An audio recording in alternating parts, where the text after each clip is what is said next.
গরু নাকি?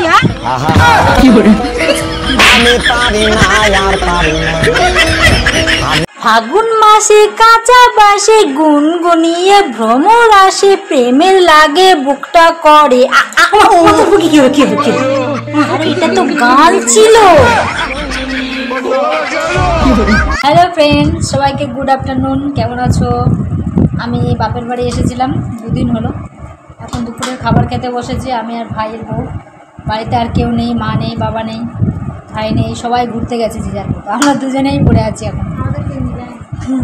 উচ্ছে আর আলু তেলাপিয়া মাছ দিয়ে ঝোল করেছে, ওই যে রান্নিয়ে নি। ভালো রান্না করে, দারুণ রান্না করে। তোমাদের সবাইকে খেতে রাখছে, নেমন্তন্ন করছে, কিন্তু কাউকে দেবো না। নেমন্তন্ন করছি, খেতে দেবো, তাই তো? হ্যাঁ।